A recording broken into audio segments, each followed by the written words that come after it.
चलिए दोस्तों, वक्त होता है आपसे रूबरू होने का और कुछ नई चीज सीखने का। दोस्तों, आज इंसानों ने साइंस के क्षेत्र में इतना खुद को तरक्की कर लिया कि हर इम्पॉसिबल चीज को पॉसिबल बना ही डाला है।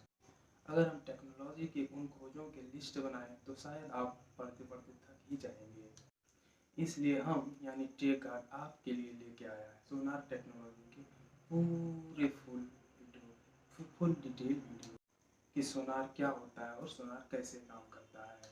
और अगर आप नए आए इस चैनल पर और अगर आप अभी तक इस चैनल को सब्सक्राइब नहीं किए तो जल्दी से जाकर अपना काम कर ही डालें। चलिए शुरू करते हैं कि आज की इस वीडियो कि सोनार क्या है और ये कैसे काम करता है। दोस्तों, बता दें कि सोनार का फुल फॉर्म होता है साउंड नेविगेशन एंड रैंकिंग।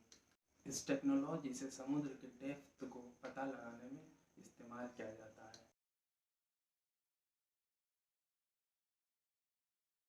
जिस प्रकार आसमान में एरोप्लेन या मिसाइल का पता लगाने के लिए हम रडार का यूज करते हैं, ठीक उसी प्रकार सोनार का यूज हम पानी के अंदर के ऑब्जेक्ट या कोई टारगेट को पता लगाने के लिए हम इसे यूज करते हैं।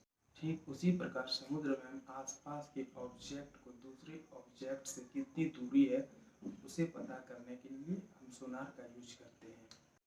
अगर कोई पानी का जहाज समुद्र में डूब जाता है तो हम उसे उसके मलबे को पता लगाने के लिए भी सोनार का यूज करते हैं। चलिए अब थोड़ा सा जान लेते हैं कि समुद्र के अंदर का रहस्य, कि समुद्र के अंदर क्या क्या होता है। दोस्तों, अगर आप यह सोचते हैं कि इंसान धरती के हर जगह पर पहुंच गया है तो शायद आपका सोचना गलत होगा, क्योंकि धरती पर भी कई ऐसे गुफाएं हैं जहां तक अभी तक इंसान नहीं पहुंच पाया है। उनमें से एक हमारा महासागर भी है और महासागर की गहराई और उनके भीतर भीतर के राज के बारे में ज़्यादा जान लेते हैं। अगर बात करें समुद्र की डेप्थ की तो इसे वेरियस स्टेजेज में बांटा गया है। समुद्र तक से 40 मीटर डेप्थ तक इसे पहला माइलस्टोन कहा गया है, जहाँ तक आप गोताखोरी कर सकते हैं और सामान्य स्विमर जहाँ तक स्विम कर सकता है। लेकिन दुनिया के जाने माने स्विमर हार्बर निस ने 214 मीटर के समुद्र के अंदर जाकर वर्ल्ड रिकॉर्ड तोड़ दिया है। 214 मीटर की गहराई में जाकर अपना वर्ल्ड रिकॉर्ड में अपना नाम बनाया, वो भी एक सांस में। बताएं कि आप एक सांस में समुद्र का कितनी गहराई तक जा सकते हैं, कमेंट में जरूर बताएं और शायद ये प्रैक्टिकल भी हो सकता है। अगर बात करें सेकेंड स्टेज की तो 440 मीटर के नीचे नीचे हमें विभिन्न प्रकार के जीव देखने को समुद्र में मिल ही जाता है। और जब हम समुद्र के 500 मीटर से नीचे जाते हैं तो वो ब्लू व्हेल मछली का जॉन है, जहाँ ब्लू व्हेल अब आराम से तैरते हैं, अपना मौज मस्ती करते हैं। समुद्र का 500 मीटर तक ब्लू व्हेल का मैक्सिमम लिमिट है, जो वहीं 500 मीटर तक ही ब्लू व्हेल जा सकता है, उससे नीचे नहीं जा सकता।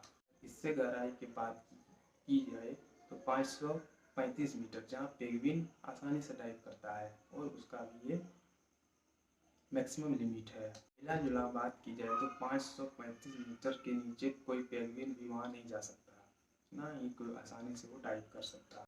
अगर हम बात करें 1000 मीटर के नीचे तो ये स्केरी जोन कहलाता है, जिसे हम डरावना क्षेत्र भी कहते हैं।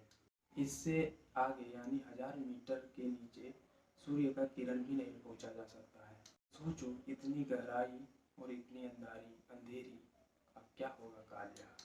अगर आप फिर भी जाने के उत्सुक हैं तो जा सकते हैं, लेकिन याद रहे बिना उपकरण के ना जाएं, क्योंकि यहाँ का प्रेशर इतना है, इतना अधिक है कि मानव जाति तुरंत मर सकता है। इससे नीचे की बात की जाए यानी समुद्र तल से 1200 मीटर नीचे, जहाँ समुद्री कछुए आराम से पाए जाते हैं और उसका ये जोन होता है, आराम से वो तैरते हैं। अगर आप 1200 मीटर नीचे चले जाएंगे तो आराम से समुद्री कछुए को वाटर प्रेशर को सहते हुए आराम से डाइव करते हुए आप देख सकते हैं। और जब आप इससे भी नीचे चल जाएंगे तो आपको कोई जीव देखने को नहीं मिलेगा। तो अब आप ऊपर आ जाइए और देख जान लीजिए कि वास्तव में सोनार काम कैसे करता है। सोनार यानी साउंड नेविगेशन एंड रैंकिंग उपयोग करके ही समुद्र में रहने वाले जीवों का पता लगाया जा सकता है। और सोनार का यूज करके समुद्र में रहने वाले जीव भी पता लगाते हैं कि उससे कितनी दूरी पर कौन सा जीव कहाँ पे कैसे है। अक्सर आपने देखा ही होगा कि चमगादड़ अंधेरी रात में उड़ान भरता है। चमगादड़ भी साउंड वेव से अंधेरे में आसानी से पता लगा लेता है कि उससे आगे दीवार है या आगे चल के उसे किधर राइट और लेफ्ट मुड़ना है। वो भी साउंड वेव का यूज करता है।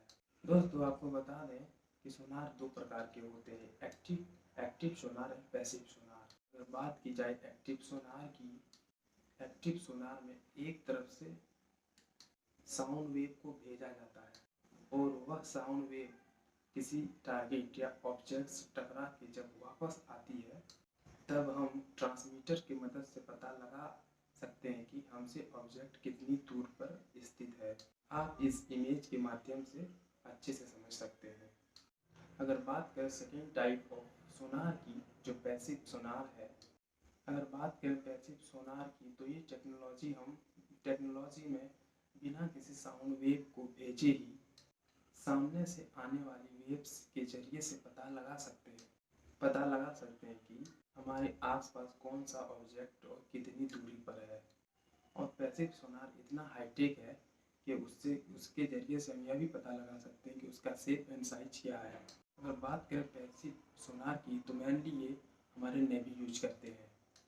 इसके अलावा सोनार का यूज अल्ट्रासोनोग्राफी या सोनोग्राफी में भी किया जाता है, जिससे हम ट्रांसड्यूसर की मदद से कुछ वेव को पेट में भेजते हैं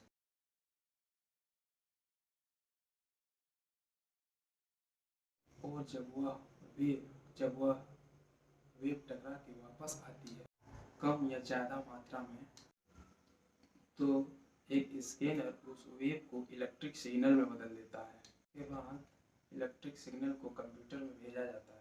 कंप्यूटर उस एक्टिव सिग्नल को कैलकुलेशन करने के बाद एक इमेज बना डालता है, जिसे अल्ट्रासाउंड में आसानी से देखा जा सकता है। दोस्तों मुझे उम्मीद है कि आपको सोनार टेक्नोलॉजी के बारे में कुछ ना कुछ थोड़ी सी जानकारी। अगर आपका कोई डाउट या सवाल है तो कमेंट में लिखना ना भूलें, और अगर आप अभी तक इस चैनल में नए हैं तो जल्दी से सब्सक्राइब कर ही डालें।